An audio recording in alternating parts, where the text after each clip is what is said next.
La invasión de Ucrania ha centrado los actos del 40 aniversario de la entrada de España en la OTAN. Tanto el presidente del Gobierno como el rey han lanzado mensajes a Rusia. Felipe VI ha calificado de inaceptable esa invasión y Sánchez ha defendido dedicar más presupuesto a defensa. Bueno, preparando hoy el programa sobre el 40 aniversario de la incorporación de España a la OTAN, me he encontrado un artículo en eldiario.es que me ha dejado loquísimo. Lo firma Íñigo Aduriz, un profesional del periodismo muy brillante. El título es evocador. Yolanda Díaz y la OTAN, de entrada no. Los seguidores más maduritos de la base entenderán perfectamente lo que quiere decir el autor titulando así. Pero quizá los seguidores más jóvenes y los que nos veis desde América Latina no lo veis tan claro, así que os lo voy a explicar. OTAN de entrada no fue un mítico cartel y una campaña del PSOE en 1982 en la que los socialdemócratas de Felipe González dejaban clarísimo que estaban en contra de la OTAN. En la octavilla del PSOE para aquella campaña se decía que la OTAN no era un tema prioritario para España, que dividía la opinión pública, que no consolidaba nuestra democracia, que no aportaba nada al bienestar y que por el contrario generaba inseguridad. Bueno, lo que pasó después ya supongo que os lo imagináis. Cuando llegó al gobierno, Felipe González se marcó un memorable donde dije digo, digo Diego, y se hizo un ferviente defensor de la OTAN. Y claro, aquella campaña y aquel cartel se le volvieron en contra al PSOE. ¿Entendéis ahora lo que está sugiriendo Íñigo Aduriz en su artículo, verdad? Básicamente está sugiriendo que Yolanda Díaz le va a ocurrir con la OTAN como le ocurrió al PSOE. La verdad es que hay apoyos mediáticos que parecen más bien puñaladas en el estómago.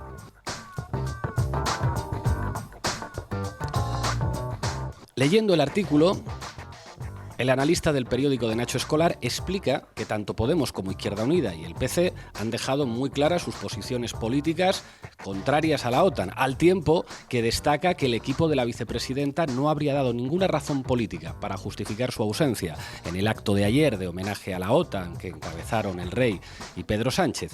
Aduriz explica que el equipo de Yolanda Díaz justificó su ausencia en que, motivos médicos.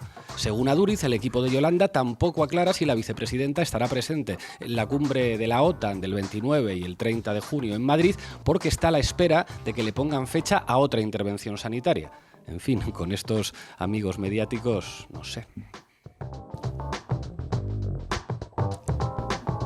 En el artículo se detalla también la terrible presión que estaría recibiendo Yolanda Díaz por parte de Podemos y del PC. Y el último párrafo ya es glorioso porque viene la prescripción.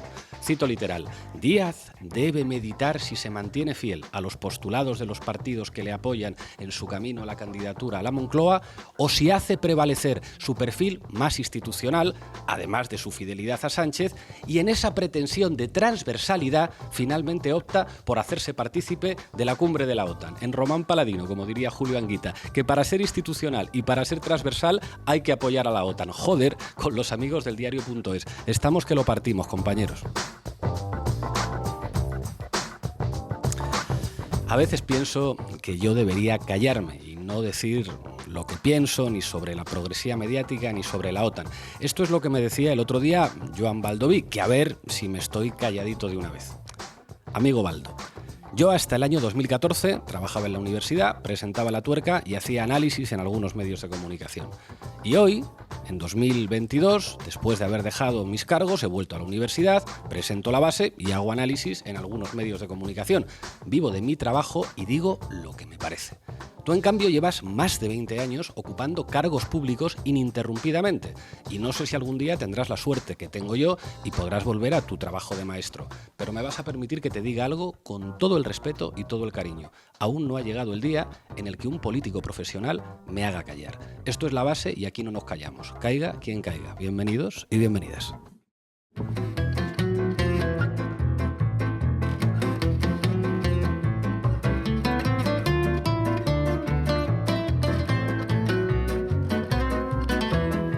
La Base, de lunes a jueves en Público. Hoy en La Base hablamos de la organización militar que representa la democracia, la libertad, el pluralismo, los dibujos animados de Walt Disney, la OTAN, ¿verdad? Que ya no se puede ser de izquierda sin estar a favor de la OTAN. Para ello contamos con Sara Serrano, que nos dará unos cuantos datos. ¿Qué tal, compañera? ¿Qué tal, Pablo? Buenas tardes. Manu Levín, le toca analizar lo que dice el conjunto de la prensa, la derecha mediática, la izquierda mediática. Aquí encontrar un artículo periodístico crítico con la OTAN es toda una aventura. ¿Qué tal, compañero? Así es, Pablo. ¿Qué tal? ¿Cómo estás? Y hoy nos acompaña también Sato Díaz, que ha estado cubriendo el acto de ayer y ha estado en unas cuantas ruedas de prensa y seguro que nos trae información fresca. Muchas gracias, compañero. Muchas gracias a vosotros siempre. Desde el País Vasco, Jonathan Martínez, Arratsaldeon. ¿Qué tal, Arratsaldeon?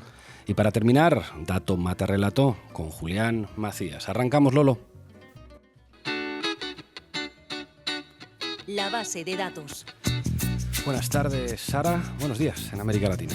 ¿Qué tal, Pablo? La UCD de Calvo Sotelo firmó el ingreso de España en la OTAN en diciembre de 1981 y el 30 de mayo se completó su adhesión. Ayer se cumplían exactamente 40 años. Pero ojo, Calvo Sotelo no contaba entonces ni muchísimo menos con el respaldo de la opinión pública y de hecho en España había una mayoría de gente que estaba en contra de la OTAN. Así es, recordemos que por aquel entonces España atravesaba una complicada situación económica y acababa de vivir el golpe de Estado del 23F. Entrar en la Alianza Atlántica no se encontraba, de hecho, entre las prioridades de los españoles. De hecho, tan solo unos meses antes de la adhesión a la OTAN, un sondeo publicado por El País recogía que solo un 18% de los españoles estaban a favor de entrar en la OTAN.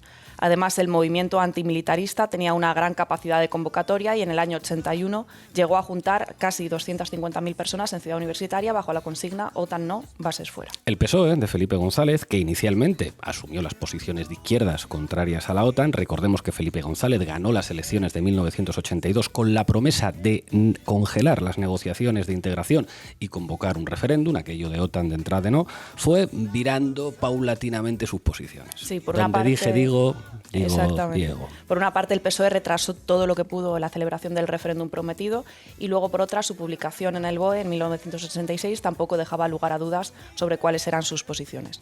Creo que es interesante que recordemos lo que decía exactamente la consulta impulsada por el gobierno de Felipe González. El texto empezaba señalando que el gobierno consideraba conveniente para los intereses nacionales de España que España permaneciera en la Alianza Atlántica siempre y cuando se garantizaran los siguientes términos: no ingresar en la estructura militar de la OTAN, prohibir la entrada de armas nucleares en territorio español y reducir progresivamente la presencia militar estadounidense en España. Pues bien, ninguno de estos términos se cumplió finalmente. No puede ser. ¿Qué me dices? ¿Que España no se mantuvo al margen de la estructura militar de la OTAN siguiendo el mandato soberano del referéndum? No. Pues no. En 1997, con Aznar en el gobierno, España se incorporó a la estructura militar de la OTAN y además en 2016 convirtió Morón en sede de la principal base para la intervención estadounidense en África. Bueno, pero seguro que al menos España cumpliría con el referéndum y prohibiría que entraran armas nucleares en nuestro país, ¿verdad? Pues va a ser que tampoco. El propio Felipe González se incapacitó a sí mismo para cumplir este término solo 2 años después de la aprobación del referéndum. Firmó un convenio de cooperación con Reino Unido, que es un país que cuenta con armas nucleares, que permitía la entrada libre y sin inspección de buques con armamento en nuestro país. Bueno, pero seguro que se ha reducido la presencia militar de los Estados Unidos en España, ¿no? Como quedó claro con el referéndum, ¿tampoco? Pues tampoco. Vaya. Como decíamos antes, la presencia de la OTAN en España no solo no ha disminuido, sino que ha aumentado. De hecho, los marines desplegados en Morón se han multiplicado por 4. Es decir, queridos amigos y amigas de la base, que ninguno de los términos por los que los españoles refrendaron la permanencia de España en la OTAN, con un magro 57% de los votos, se han cumplido. Ya lo decía Javier Crae, hombre blanco, hablar con lengua de serpiente. Bueno, actualmente, ¿cómo se distribuyen los apoyos políticos en España a la Alianza Atlántica? Bueno, los partidos que se han posicionado abiertamente a favor de la OTAN son el Partido Popular, el PSOE, Ciudadanos y Vox. Junts per Catalunya no se ha posicionado sobre este asunto, pero durante la existencia de CiU se mostraron a favor de la OTAN. La CUP, el BNG y Sortu son críticos con la OTAN, igual que Podemos, que apuesta por un sistema de defensa europeo independiente de Estados Unidos, e Izquierda Unida y el PC, por otra parte, tienen el antiotanismo en su ADN. Recordemos que Izquierda Unida nació al calor del movimiento anti-OTAN en 1986. Por su parte, el PNV, Esquerra Republicana, Más País y Compromís han mantenido posiciones ambiguas. Los nacionalistas vascos no se han manifestado abiertamente a favor de la OTAN. Es que allí salió que no, en el País Vasco. Eso es, pero sí han aplaudido el envío de armas a Ucrania. Por su parte, Más País y Compromís han firmado un manifiesto en contra del envío de material militar a Bulgaria, pero no se han posicionado abiertamente sobre la pertenencia de España a la OTAN. O sea, lo cierto es que la invasión de Ucrania por parte de Rusia ha suavizado algunas críticas de izquierdas o de ciertas izquierdas a la OTAN. Si hace meses Macron decía que la OTAN estaba en muerte cerebral, hoy es incuestionable que la posibilidad de autonomía militar europea está más lejana que nunca, y eso también ha empujado hacia la derecha a algunos sectores de la izquierda. Sí, recordemos que el 29 de junio España acogerá la próxima cumbre de la OTAN. Los partidos de la izquierda del Gobierno, Podemos e Izquierda Unida, han anunciado ya que no acudirán a la cumbre, aunque aún no se sabe si lo hará o no la vicepresidenta Yolanda Díaz y el ministro Denkomo. Bueno, además, por primera vez en las últimas décadas no hay convocada todavía una contracumbre, lo que indica una debilidad notable de las posiciones antimilitaristas en la izquierda y también los efectos de la hostilidad mediática hacia el pacifismo desde que comenzó la invasión de Ucrania. Así es, el clima belicista ha tenido hasta ahora dos traducciones políticas. En primer lugar, el aumento del gasto en defensa de los países miembros, que se han comprometido a alcanzar el 2% del Producto Interior Bruto, y en el caso español esto supondría duplicar el gasto militar hasta alcanzar los 24.000 millones de euros. Vamos a escuchar a Pedro Sánchez en el acto de aniversario de ayer, reafirmándose en esta postura. Sin duda alguna va a exigir capacidades militares modernas, capaces, disponibles, que solo se adquieren mediante un aumento de la inversión en defensa. Somos muy conscientes de ello. Pero también sé, y es algo que tenemos que transmitir a nuestras sociedades, y sin duda alguna lo voy a hacer a la sociedad española, que debemos hacer ese esfuerzo. Porque mucho mayor es el coste de quedarse de brazos cruzados mientras se pone en jaque lo más elemental, lo más fundamental de nuestras sociedades, como es la libertad. Pues bien, para que nos hagamos una idea, el lote de 20 Eurofighter que compró el Gobierno de España el año pasado costó cerca de 2.000 millones de euros. Las bajas para mujeres con reglas dolorosas costarían 43 millones de euros, es decir, medio Eurofighter. Pero ya sabéis, queridos amigos, invertir en defensa es invertir en paz, en libertad y en seguridad, como dijo Margarita Robles. Con la OTAN hagamos el amor y no la guerra. PSOE, somos la izquierda. La Sexta, más periodismo. La guerra es la paz, la libertad es la esclavitud, la ignorancia es la fuerza. Y mientras tanto, Felipe González se enciende un puro con Carlos Slim. Pues la segunda consecuencia de este espíritu otanista de nuestros tiempos es la ampliación de la Alianza Atlántica en territorio europeo. Hace unas semanas, Finlandia y Suecia pedían formalmente su ingreso en la OTAN. Antes de esto, Georgia y Ucrania, con las desencadenantes que conocemos todos, habían pedido también su adhesión. Conviene recordar que desde la disolución de la Unión Soviética, 14 países del centro y este europeo se han incorporado a la OTAN. Bueno, y esto a pesar de que los Estados Unidos, a través de su secretario de Estado en su momento, garantizaron a Gorbachov y a los dirigentes de una Unión Soviética que se estaba deshaciendo que la OTAN no se movería ni un milímetro hacia el este. Pero ya sabéis lo que dijo Javier Crae, hombre blanco, hablar con lengua de serpiente. Gracias, Sara. A ti. España hace 40 años que pertenece a OTAN. En reconocimiento a ese trabajo en OTAN, la cumbre de Madrid va a ser donde se celebre la próxima cumbre de la Alianza Atlántica. Y el presidente Sánchez ha puesto de relieve nuestro compromiso en el ámbito de la Alianza Atlántica. Margarita Robles no pone artículos delante de OTAN, parece un yugoslavo hablando castellano. ETA es la ETA, pero, claro, pero la OTAN es OTAN. Es OTAN. Es curioso. La ETA, OTAN. Es Nos curioso. van a cerrar el programa. Dale, Levin. Dale tú directamente, Lolo.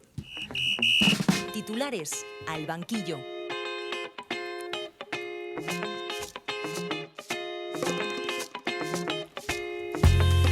Bueno, vamos a ver una derivada de todo esto porque quiero que veamos un ejemplo muy claro en relación a todo este asunto del 40 aniversario de la adhesión de España a la OTAN y de la cumbre de esta organización militar en junio en Madrid, de cómo los medios de comunicación tienen la capacidad de definir el marco en el que se discuten los temas en un país.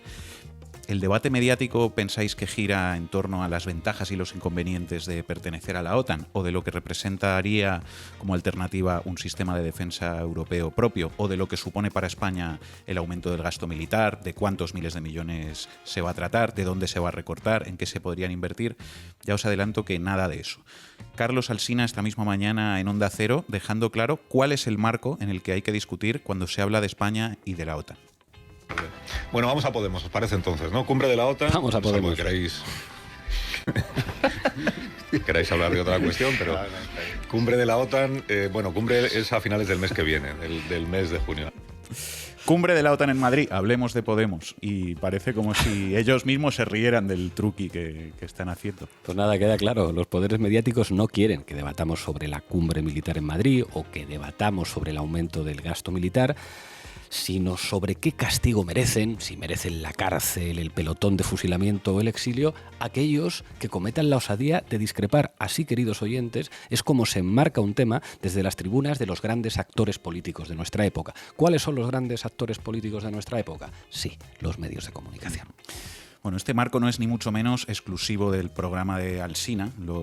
Os he puesto ese corte porque hoy casi todas las portadas, tanto de la derecha como de la progresía mediática, vienen con ese mismo enfoque. Fijaos, portada del País. Foto del rey Felipe VI, Pedro Sánchez y el secretario general de la OTAN, Jens Stoltenberg. Titular del País. El rey llama a la OTAN a cuidar su flanco sur. Yolanda Díaz encabeza el boicoteo de Unidas Podemos a la cumbre de Madrid. Portada de El Mundo. Misma fotografía que El País. Titular. 40 años en la OTAN con boicot de medio gobierno. Portada de La Razón. Foto, de nuevo, muy parecida a las anteriores. Titular. Malestar en Moncloa por el boicot de Podemos a la cumbre de la OTAN. Fijaos en el mensaje del País a Yolanda Díaz. Procura no ponerte enferma en la cumbre de la OTAN, que te volvemos a llevar al titular a decir que estás boicoteando al gobierno. Así se hace política desde los medios. El País, compartiendo con El Mundo y La Razón, una portada sobre la OTAN con una fotografía y un titular casi idénticos y utilizando además exactamente la misma palabra, boicot, para defender a esta organización militar y atizar, por supuesto, a la izquierda. Una coincidencia que no deja de ser una magnífica metáfora de lo que representa la relación con la OTAN.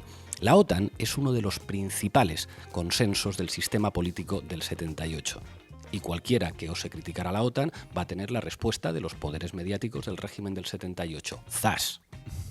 Vamos a seguir escuchando la tertulia de Onda Cero de esta mañana porque condensa muchos de los ingredientes que son los ingredientes principales del discurso del poder mediático sobre este asunto. Sigue Carlos Alsina. Se han cumplido 40 años de la firma de la adhesión de España a la OTAN, gobernando, lo recordábamos ayer aquí, gobernando el presidente Calvo Sotelo. Luego llegó el Partido Socialista, que había prometido, estaba en contra de la OTAN, llegó al gobierno y lo que hizo fue un referéndum para permanecer en la OTAN. O sea, que el contorsionismo que hizo Felipe González para someter a referéndum lo que en teoría era salir de la OTAN, pero él sometió a referéndum permanecer.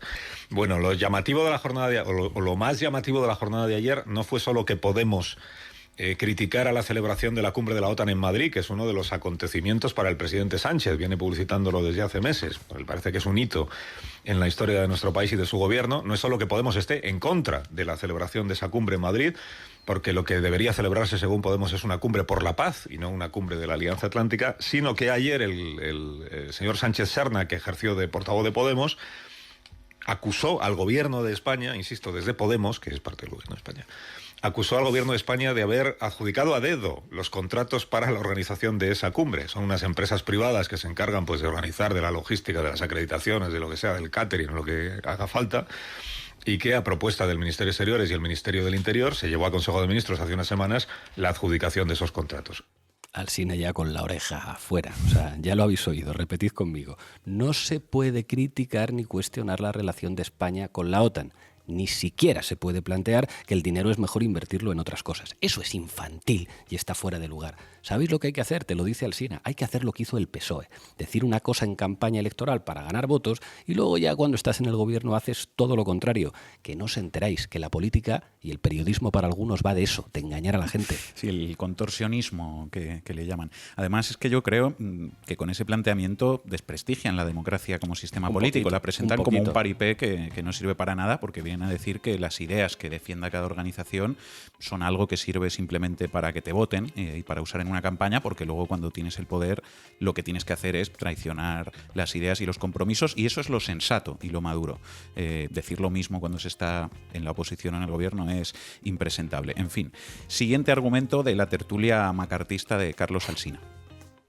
Bueno, el caso muestra una vez más, y nunca se subrayará bastante, el enorme error y la enorme irresponsabilidad de Pedro Sánchez al hacer esta alianza gubernamental con este grupo, ¿no? Que en el resto de Europa constituyen partidos absolutamente marginales y que aquí pues tienen sitio en el Consejo de Ministros. Las declaraciones de ayer del portavoz diciendo que mejor invertir esos 37 millones asignados a dedo, invertirlos en sanidad y educación, claro, suena a broma por la pura demagogia, pero en realidad lo que está ocultando es el profundo dogmatismo de este partido, de Podemos y de sus agrupaciones, porque están en realidad alineados no en la defensa de las democracias liberales, sino con Vladimir Putin y con la línea moscovita, la ortodoxia moscovita, ya sea Stalin o sea Putin, da igual. Los de Podemos están con Putin. Bueno, con Stalin, con Putin, ¿qué más da?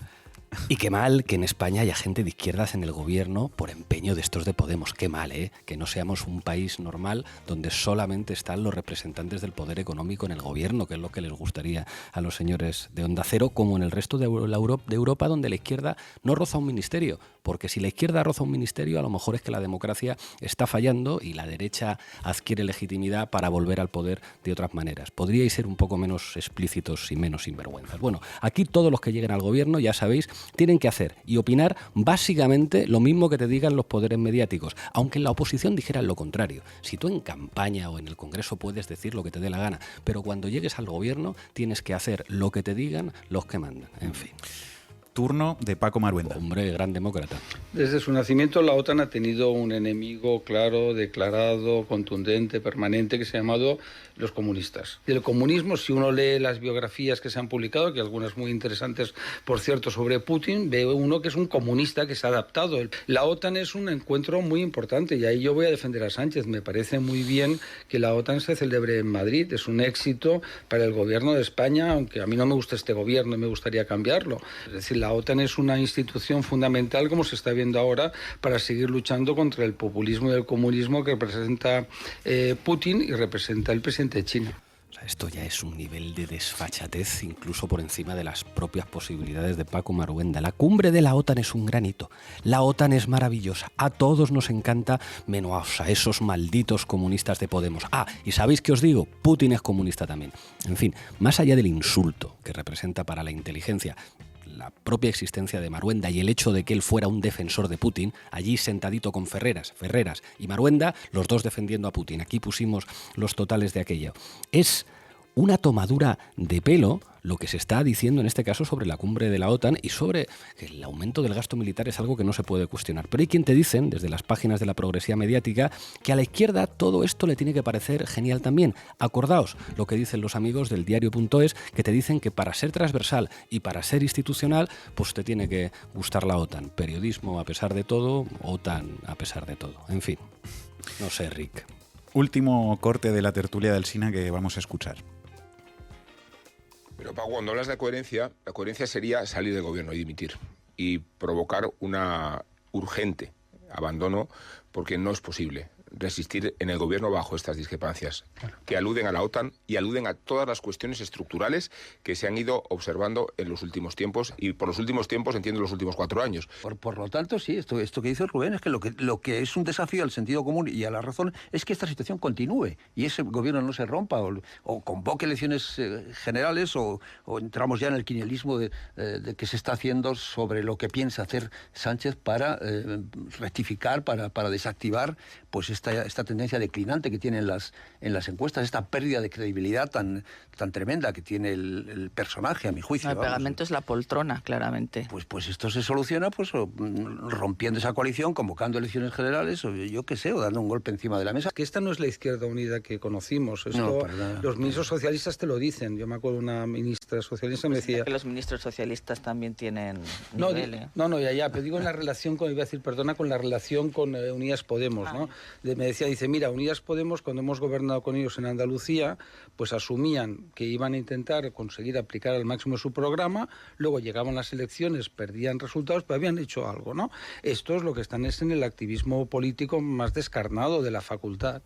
Yo no sé qué le pasa a Maruenda con las universidades y las facultades, este desprecio que tiene por la gente que va a estudiar. Sí, ¿no? A la derecha le gustan para que le regalen las carreras y los másteres. Rey Juan Carlos. Para eso sí molan las universidades. En fin, que se rompa ya el gobierno, por favor, que Sánchez eche a los de Podemos y convoque elecciones, que esta izquierda de ahora no nos gusta. Nos gusta la izquierda como Dios manda, la que hace las cosas como le decimos nosotros, los de derechas que tiene que hacerlas desde nuestras radios y televisiones. Esa sí nos gustaba, pero es que esta... Esa es la izquierda que nos gusta. gusta. Cada vez que veáis ciertos elogios por parte de cierta derecha, ciertas izquierdas, echad la mano al cinturón. Bueno, fijaos en esto que está diciendo Levin, porque no es menor. Todos los días, los grandes medios de comunicación, tanto los de la derecha mediática como los de la progresía, le dicen a la izquierda lo que tiene que hacer y le susurran al oído que hay un plácido camino de rosas que, si estás dispuesto a recorrer, te va a librar de las críticas de los medios de comunicación y de sus difamaciones. Es muy sencillo. Solo tienes que agachar un poquito la cabeza, renunciar a tus principios y decir básicamente lo mismo que dice el PSOE. La pregunta es si hay una izquierda dispuesta a recorrer dócilmente el camino que todos los días le señalan sus propios adversarios, o si está dispuesta a seguir un camino propio.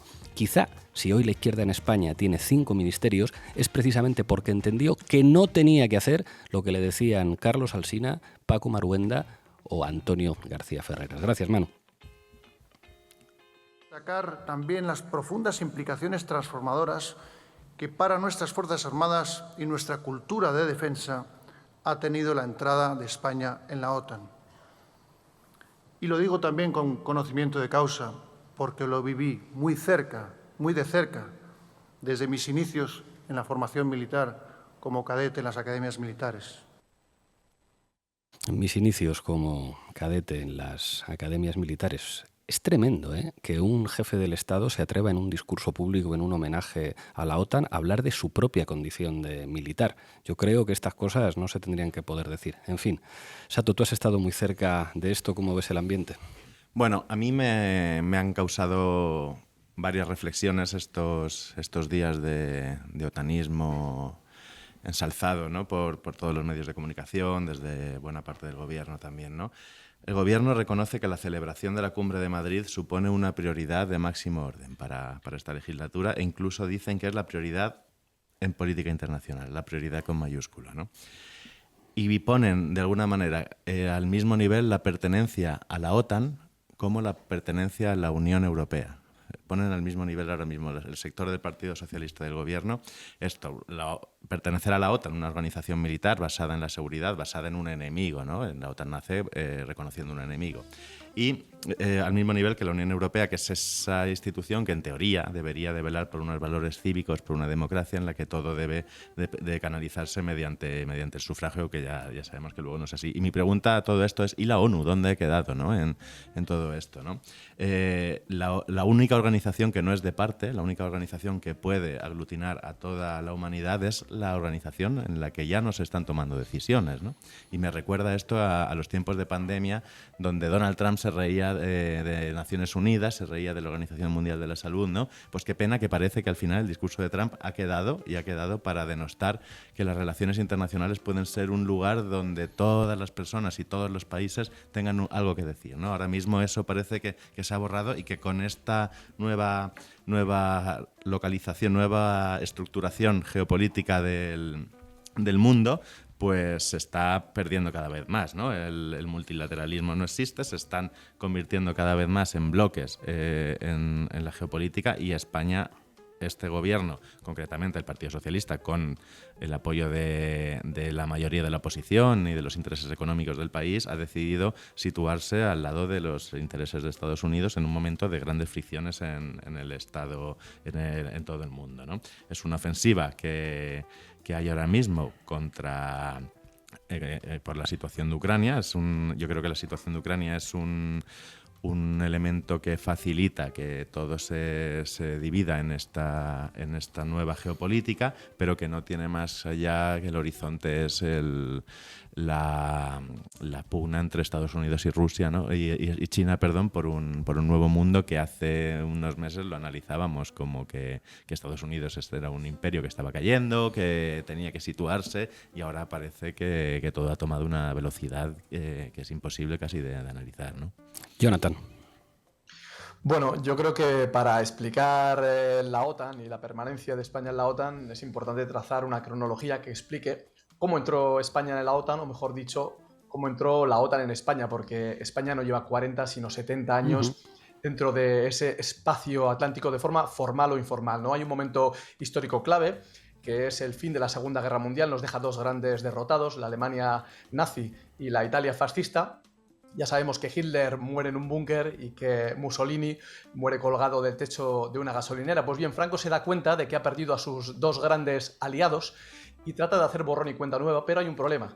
Y es que en 1946 hay una resolución de la Asamblea General de la ONU que dice, y voy a leer textualmente, que España es un régimen de carácter fascista establecido en gran parte gracias a la ayuda recibida de la Alemania nazi de Hitler y de la Italia fascista de Mussolini. Así que la ONU recomienda que se excluya el régimen de Franco de los organismos internacionales. Al menos habla de que se debe restablecer la democracia. Pero claro, ocurre algo, y es que después de la Segunda Guerra Mundial empezamos a ver cómo el mundo se divide en dos bloques y Estados Unidos crea la OTAN. Lo hace para mantener a Europa dentro de su área de influencia frente a la Unión Soviética y encuentra que el régimen de Franco, curiosamente, es un régimen que, aunque es dictatorial, es anticomunista, presta su apoyo a Estados Unidos de cara a la guerra de Corea en 1950 y eso hace que Estados Unidos se convierta en el principal gran padrino de la dictadura franquista. Logra que la ONU revoque la declaración de condena contra el régimen de Franco y llega en 1953 y firman los Pactos de Madrid. ¿Qué hacen los Pactos de Madrid? Pues instalar 4 bases militares en España a cambio de alguna ayuda económica, pero sobre todo de legitimar a Franco como un nuevo actor internacional al margen de las recomendaciones de la ONU de 1946. Y desde entonces cuando Estados Unidos interviene de forma directa en la política española. Lo hace vigilando la transición, ese tránsito del franquismo amigo de Estados Unidos a la nueva democracia española también amiga de Estados Unidos, y eso es lo que ocurre hoy en día. La OTAN sigue siendo uno de los grandes consensos de la élite política, mediática, económica en España, y todo el mundo que ponga en duda ese consenso debe ser quemado en la hoguera como las brujas. Sara. Sí, yo quería poner en cuestión el argumento sobre la capacidad pacificadora de la OTAN que buena parte de la izquierda ha asumido como propio en los últimos tiempos desde la invasión rusa de Ucrania, ¿no?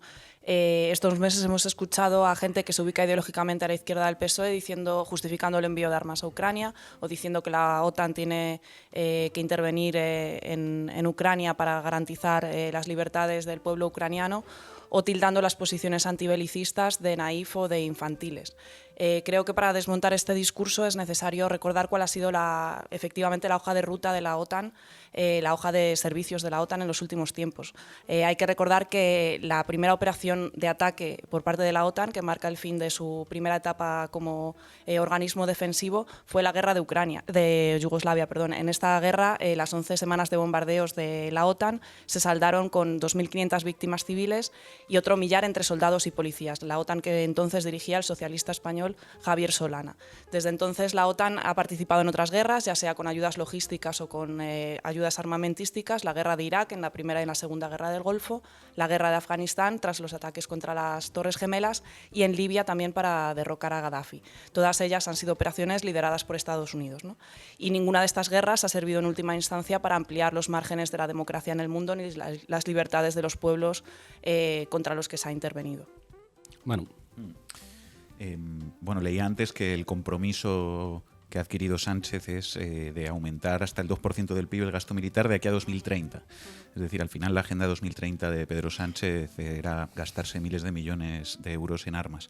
Será por la paz y en pro de la paz porque, como decía Orwell en su gran novela y como dice también Margarita Robles, la guerra es la paz y la OTAN defiende los derechos humanos.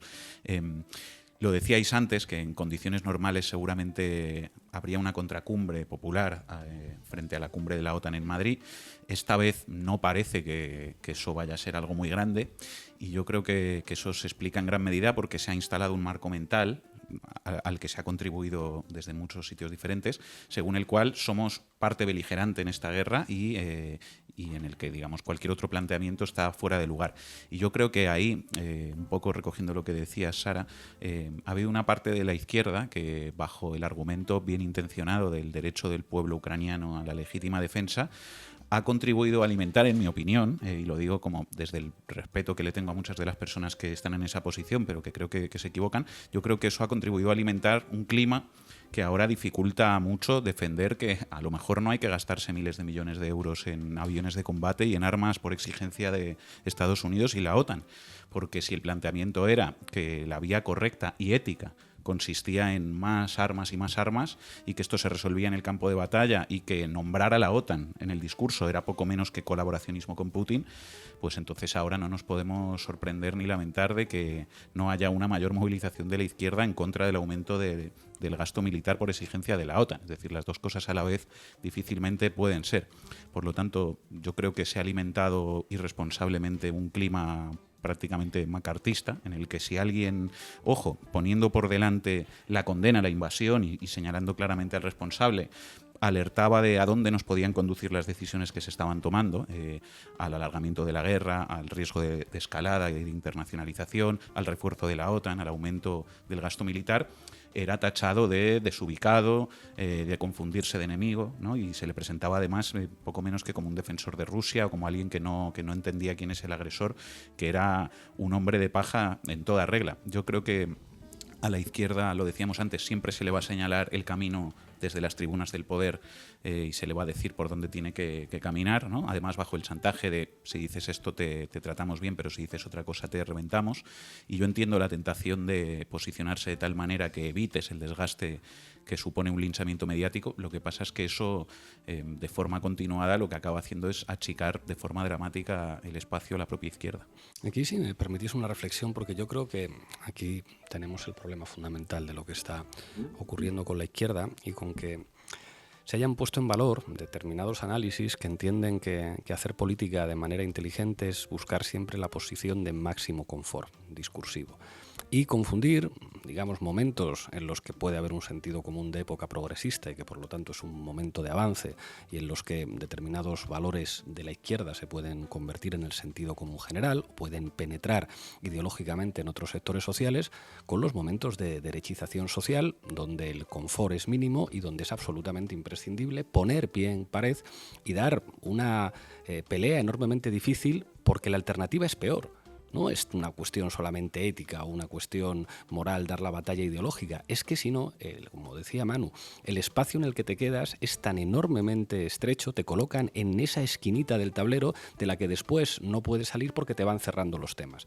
Es decir, cuando la izquierda dice, hay una serie de temas que son complejos, que son muy difíciles, donde no voy a obtener ningún tipo de favor mediático, pues básicamente la izquierda nos vamos a dedicar a hablar de cosas verdes, que nunca se sabe muy bien en qué se concretan, porque después en las leyes de presupuestos y demás, eso siempre queda como una cosa muy vaga, como la Agenda 2030, que yo conocí muy de cerca y cada vez que la queríamos concretar en algo nos ponían los problemas. Hablar de cosas verdes, hablar de cosas sociales y no entrar en los grandes temas estratégicos, en los temas de Estado, porque te van a dar duro. Y el problema es que esto a veces se vende como inteligencia estratégica. Y hay un montón de plumas a sueldo que te dicen, no, la izquierda inteligente es la que es capaz de eludir los temas que generen algún tipo de conflicto. Y al final el resultado de eso es que a día de hoy hay muy poquitos colectivos que se atrevan, fuera del País Vasco o fuera de Cataluña, a plantear pues una batalla ideológica respecto a lo que representa la OTAN. Ojo, que no es una batalla estrictamente en términos éticos.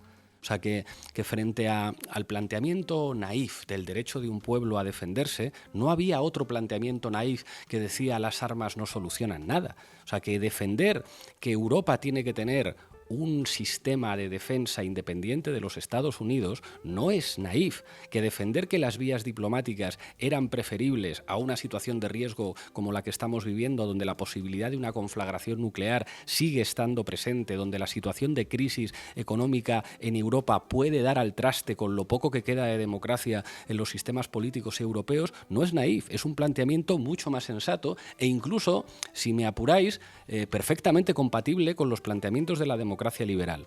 Pero ha habido muchos sectores que han tenido miedo de dar este debate, también porque el ecosistema mediático es absolutamente irrespirable.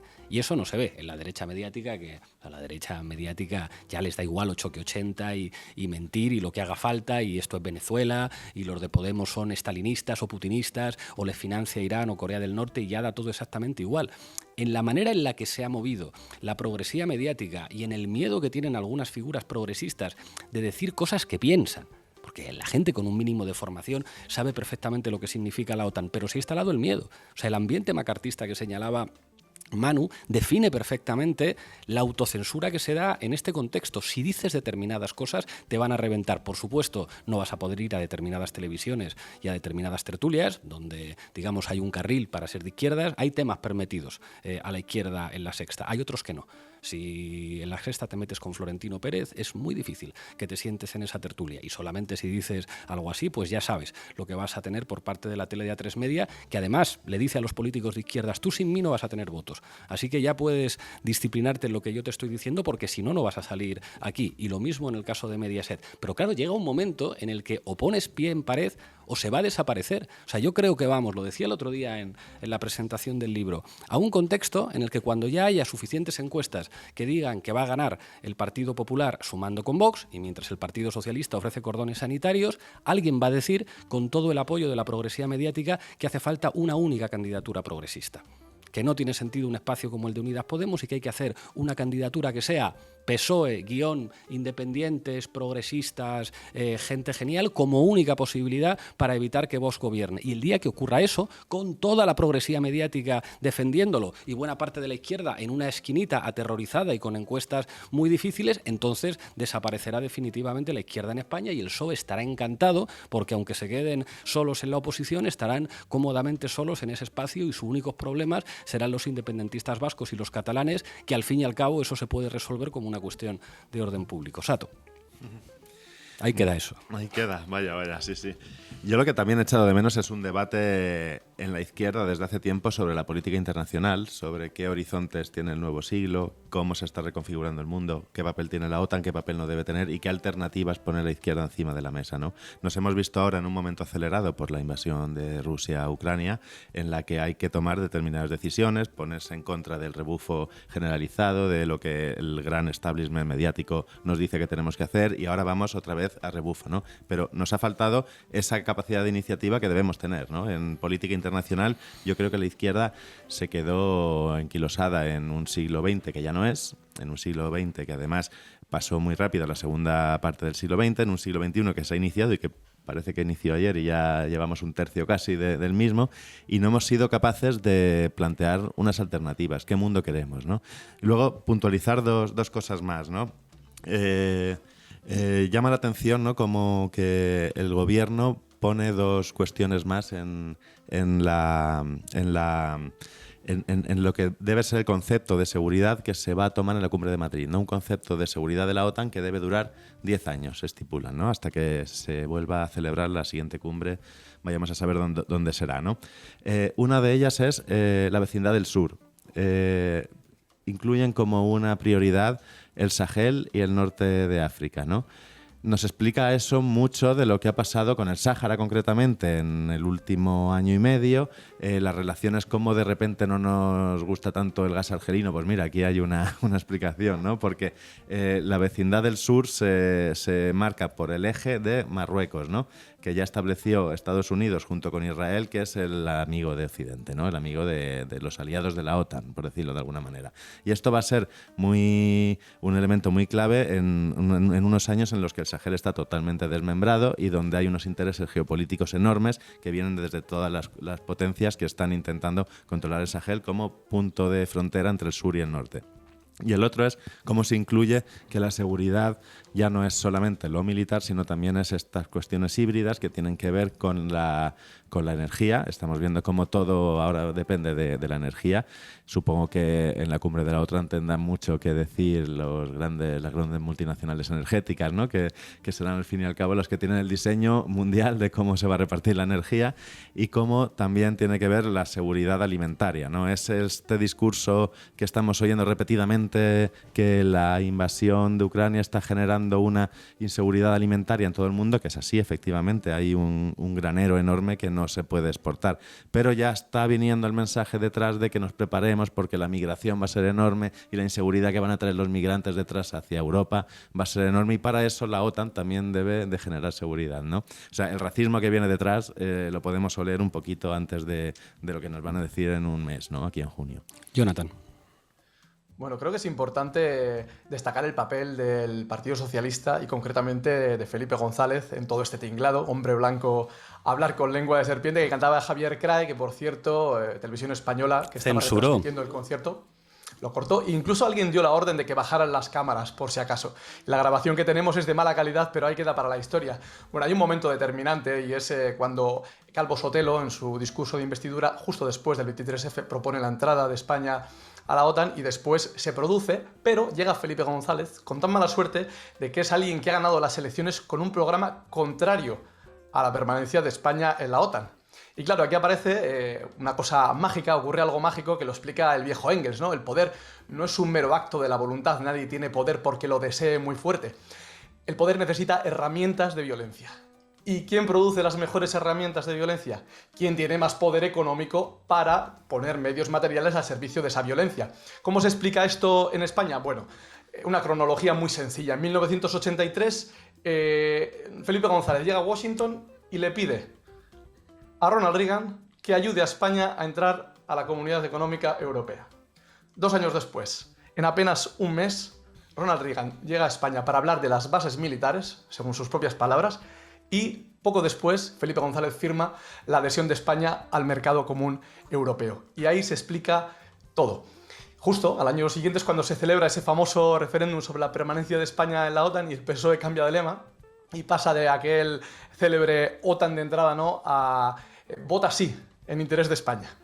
Bueno, el no ganó en 4 comunidades autónomas, pero se cierra el debate, se acaba la discusión. Y mucho después, cuando cae la URSS en 1991, se disuelve también el Pacto de Varsovia, muchos nos preguntamos qué sentido tiene la permanencia de una alianza defensiva en un mundo que ya no está regido por una dicotomía que existía en la Guerra Fría. Bueno, yo creo que las dudas se despejan después, y lo habéis explicado, cuando caen las bombas de la OTAN sobre Belgrado. Además, es un bombardeo inaugurado por aviones españoles dirigidos por Javier Solana, y ahí se explican muchas cosas. Estados Unidos consigue instalar en Kosovo una de las bases más militares, o de las bases militares más grandes que tiene en Europa, es Camp Bondsteel, y eso le permite, uno, mantener, extender su control geopolítico sobre la zona y además el control sobre un lugar por donde atraviesan gasoductos. Y llegamos hasta el día de hoy. Y yo creo que llegados a este punto, donde podemos hablar de la OTAN y su papel en Ucrania, mucho después, ahora que hemos sabido que la OTAN lleva al menos 8 años entrenando a 10.000 soldados en Ucrania cada año, en previsión de una contingencia como la que está ocurriendo, yo creo que la izquierda debe hacer autocrítica. La salida de la OTAN antes era un consenso elemental. Se compartía entre diferentes culturas de la izquierda, incluso no tan de la izquierda. Bueno, pues a día de hoy el debate parece que ha desaparecido de la agenda política y quiero hacer una pequeña reflexión. Y como norma general, cuando la derecha te dice lo que tienes que hacer, hace exactamente lo contrario. Absolutamente. Nos quedamos con esa reflexión y pasamos a Dato Mata Relato con Julián Macías. Dato Mata Relato con Julián Macías. Julián Macías, haciendo amigos. Esta vez te toca hablar de la OTAN. Vigila tu cabeza, hombre blanco. Bueno, pues aprovechando que hoy estamos hablando del 40 aniversario de la inclusión de España en la OTAN, pues voy a hablar de uno de sus citas más poderosos, pero que no es muy conocido. Y hablamos de Atlantic Council, que bueno, esta organización pretende afianzar las alianzas entre Estados Unidos, Europa y América Latina, y que José María Aznar fue elegido desde 2012 director de este think tank para Europa y América Latina, y ya desde 2006 Rafael Bardají, que es asesor del mismo desde esa fecha. Hay que recordar precisamente que Rafael Bardají fue el director de Relaciones Internacionales de FAES, la fundación de Atlas Network que preside Aznar, y que desde 2017 entró en la ejecutiva de Vox, que fue justamente el punto de inflexión en el que Vox tuvo más repercusión, en el que aumentaron sus aliados poderosos internacionales, como el propio Steve Bannon, con varias visitas a la Casa Blanca, y también fue el momento en el que se dispararon la creación de bots, medios digitales de fake news que lo apoyaron, y pues redes también de organizaciones y influencers, etcétera. Pero otro dato muy relevante relacionado con las redes sociales es que Atlantic Council fue elegido en mayo de 2018 como el principal partner de Facebook para luchar contra las injerencias y las fake news en procesos electorales. La verdad es que me quedo muy tranquilo sabiendo que José María Aznar puede estar al mando de lo que es verdad y lo que es mentira en las elecciones en América Latina y en Europa, después de que Aznar nos repitiera aquello de que ETA estaba detrás del 11M y de que había armas de destrucción masiva en Irak. Pero bueno, cuéntanos, ¿quiénes son los que fundaron Atlantic Council y quiénes son los que lo financian? Bueno, el listado en ambas categorías es interminable, pero empiezo por sus fundadores, donde se encuentra, bueno, la propia OTAN, la Unión Europea y, bueno, los diferentes ejércitos de los Estados Unidos, la Cámara de Comercio de los Estados Unidos, Ukrainian World Congress, el Comité de Relaciones Públicas con América de Israel, Open Society de Soros, Pfizer, Rockefeller Company, JP Morgan, 21st Century Fox, Boeing Company, BP América, Crescent Petroleum, Bank of America, Bank of New York, entre otros. Y en cuanto al listado de los principales financiadores, aunque digamos algunos de los que están en el listado de los que donan más de 1 millón de euros anuales, y hay como una especie de ranking, bueno, entre los que donan más de 1 millón de dólares al año, estaría el propio Facebook, Goldman Sachs, Rockefeller Foundation, la Embajada de los Emiratos Árabes en Estados Unidos, la Fundación Adrian Ars, que opera principalmente en América Latina y que tuvo de director a Peter Chester, que fue uno de los fundadores de Celes Strategic, la empresa de Estados Unidos que creó cientos de miles de cuentas falsas para apoyar el golpe de Estado en Bolivia y para atacar los gobiernos de México y Venezuela. Y, como no, la Fundación Charles Koch, que, bueno, es uno de los principales financiadores de la red Atlas Network, especialmente Heritage Foundation, que es la fundación digamos, del ala derecha del Partido Republicano, que apoyó las campañas de Ronald Reagan, de Bush padre hijo y de Donald Trump. Pero podemos nombrar algunas de las más destacadas entre los cientos de empresas. Ya, como te digo, es una lista casi interminable, pero yo creo que nos apunta bastante claro qué tipo de organizaciones está financiando este think tank. Entre ellas está, aparte de Facebook, Google, Amazon, PayPal, Activision Blizzard, dentro del mundo, digamos, tecnológico.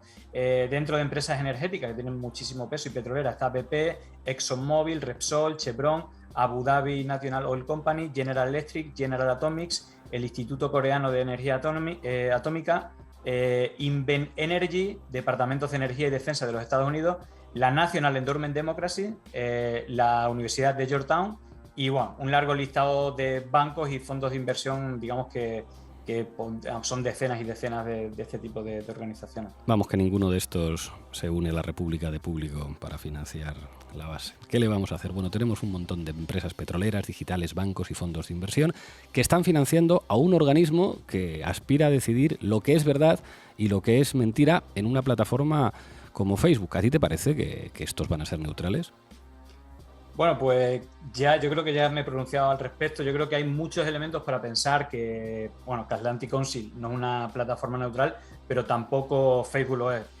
Hay antecedentes como el escándalo de Cambridge Analytica, donde la empresa de Steve Bannon y Robert Mercer se reunieron y trabajaron junto a ejecutivos de Facebook y Google para hacer trampas, digamos, con el uso de datos. Incluso, obtuvieron, si no me equivoco, 5.000 datos de media de unos 80 millones de lectores con una quiz app creada por un trabajador de Palantir, que es la empresa de Peter Thiel, que además de asesor de Donald Trump fue el socio capitalista precisamente de Facebook en 2004 en su creación, pero que también tenemos acciones arbitrarias como la eliminación de la página de Facebook de Rafael Correa en 2019, el mismo día que Lenín Moreno le quitó el asilo político a Julian Assange. Precisamente Diego Basante, que es de Ecuador, fue el responsable de Facebook en la región andina y realizó digamos, en la última campaña electoral, en todas sus redes, campaña a favor de Guillermo Lasso, otro presidente de una fundación de Atlas Network.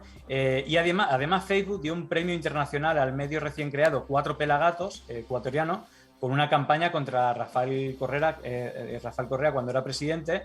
Pero centrándonos en la actividad de Atlantic Council, creo que es muy reseñable que el que fuera responsable de inteligencia de este think tank para el análisis forense digital, Ben Nimo, lo es en la actualidad para Facebook, el responsable de inteligencia de Facebook, y recientemente eliminó todas las páginas y perfiles en Facebook y Instagram de activistas y medios relevantes a favor del sandinismo poco antes de las elecciones en Nicaragua, alegando que eran cuentas falsas, inauténticas, automatizadas, etcétera, cuando se demostró que eran personas y que eran medios de comunicación reales. Y digamos que a la eliminación de Facebook, es curioso, le siguió la eliminación de estos mismos perfiles en Twitter y en YouTube. Más recientemente, hemos visto el como el anuncio sobre el aumento de personal en Facebook para combatir la desinformación, justamente para contrarrestar esa propaganda por la guerra en Ucrania, pues ha sido bastante ridículo, porque hemos visto cosas increíbles como la viralización en varias páginas recién creadas de imágenes de videojuegos simulando bombardeos de aviones rusos sobre población civil, que incluso llegaron a compartirse algunas de esas publicaciones más de 400.000 veces, llegando a 30 millones de personas, una sola publicación. Que era un videojuego, básicamente. Claro, el videojuego Arma 3 creó una simulación, pero en el contexto que ponía decían que era real y que eran aviones rusos bombardeando población civil, o como también se ha permitido al Ministerio de Defensa de Ucrania que ponga imágenes de otros videojuegos simulando que un avión ucraniano derribaba 8 aviones rusos, dándole veracidad a la leyenda del fantasma de Kiev, que incluso fue publicada más adelante en la página del gobierno de Ucrania como real, y a pesar de que había muchos comentarios diciendo que lo borren, que era falso, bueno, digamos que también se permitió como si fuera real. Creo que, por todo esto es más que evidente que tanto Facebook como Atlantic Council no son neutrales en cuestiones geopolíticas, y esto seguramente tenga que ver, pues su vinculación a la OTAN, que como todos sabemos no es una organización neutral a nivel internacional, sino incluso que, bajo mi punto de vista, toma parte incluso en crear guerras a base de mentiras, ¿no? Como la de Irak, donde el único beneficiario son algunas de las empresas que financian tanto Atlantic Council como a las fundaciones de Al-Nasr, que son precisamente los que financiaron las campañas de los presidentes de Estados Unidos que nos metieron en esta guerra. Así que espero que la suma sale fácil y no hay que ser muy listo para ver que ni son neutrales e incluso responden a ciertos intereses económicos. Julián Macías, Dato Mata Relato, nos vemos la semana que viene. Muchas gracias. Hasta la semana que viene. Y hoy, en este programa sobre España y la OTAN, queremos acabar con un temazo de Fermín Muguruza, Urrun. Mañana nos volvemos a ver. Hasta pronto.